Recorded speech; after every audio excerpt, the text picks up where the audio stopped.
Why is Brexit taking so long? Hey guys, I'm Mark. So I've been covering Brexit as a news journalist for several years now, and I think it's quite easy to lose track of the bigger picture. And I thought to myself, well, since I studied in the UK and know the country fairly well, I might as well put together a short video series that explains just the basic logic of the negotiations and why it's become such a mess. And that's what this is. This is the first part of a series that tries to do just that. I hope that's helpful to you. I enjoy making videos like these, so let's roll the tape. So in June 2016, the UK voted to leave the European Union. But more than 3 years later, it remains in the EU and its politics reaches one low point after the other. In this video, I'll try to explain the basic logic of the Brexit negotiations and why the Irish border was always going to be the ultimate reality that Brexiteers' unrealistic claims were going to crash into. Are you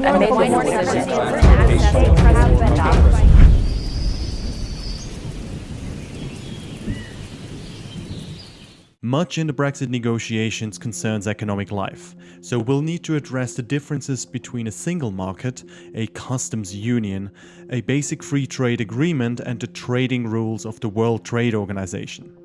I'll order them here by how closely linked or independent countries want their economic policies to be.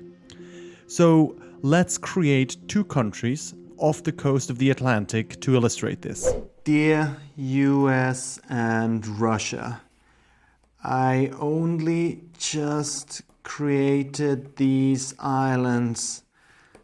Please don't invade. And now imagine the two countries trade with each other. But to protect their own businesses from competition, they both levy fees when goods from that other country are imported. Thus, foreign goods are artificially made more expensive and less appealing. And this makes successful cheesemakers very angry.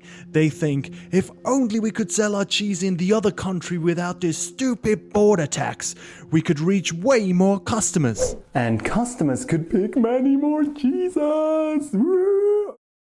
And so the cheesemakers pressure their governments and the two countries abolish their tariffs on cheese. But here's the issue.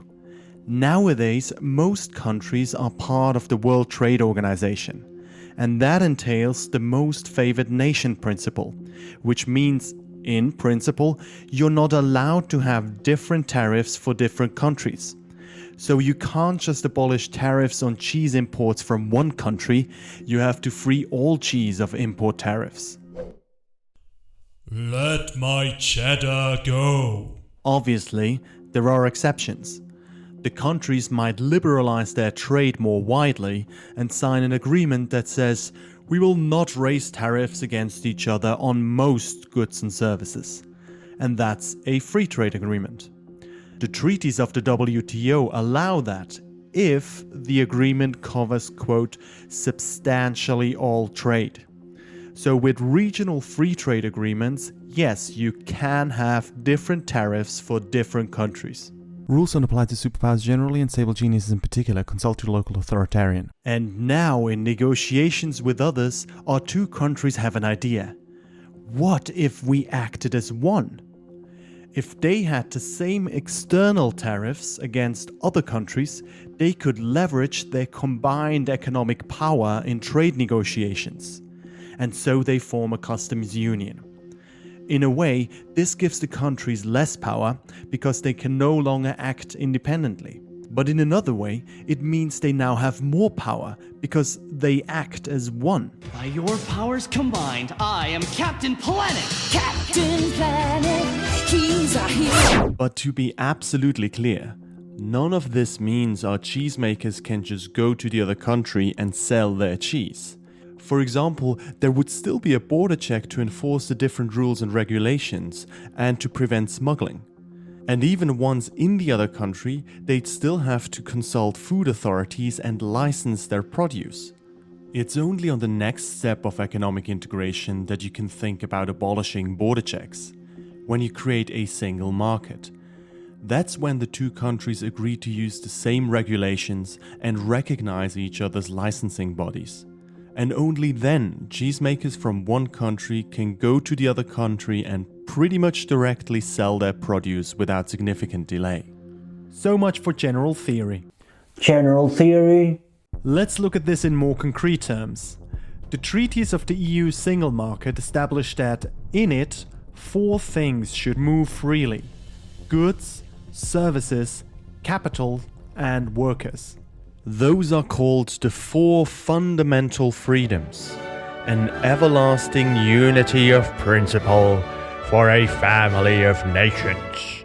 The holy quaternity of Europe. Well, unless banks are in trouble, then capital controls are fine.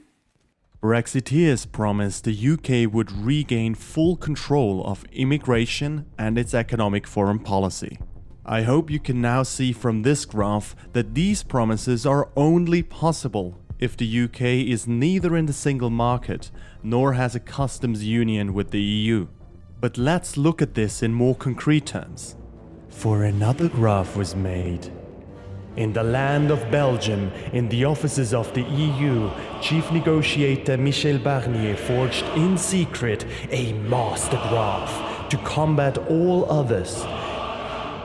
One graph to rule them all. Barnier's graph says basically the same as my explanation before, but well, it's real. So it lists different possible relationships that the UK and the EU could have after Brexit. And it shows how the UK's position makes them impossible. So for example, Norway and Switzerland both have access to the single market, but they both accept free movement of workers to get that, which the UK doesn't want to. Also, the UK wants to have full regulatory autonomy, so it couldn't have an association agreement with the UK either.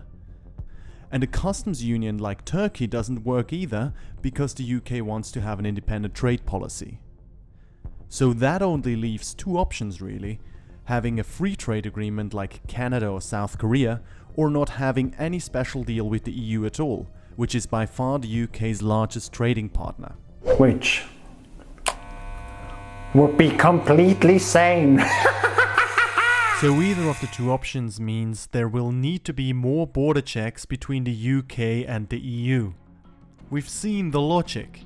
The more autonomy the UK wants, the more border checks there need to be. And since Brexiteers are committed to total autonomy, that also means they want to erect a fully fledged border again. Let me be clear, that'd be a completely legitimate aspiration, were it not that the previous UK government has promised it would not create such a hard border on the island of Ireland. What?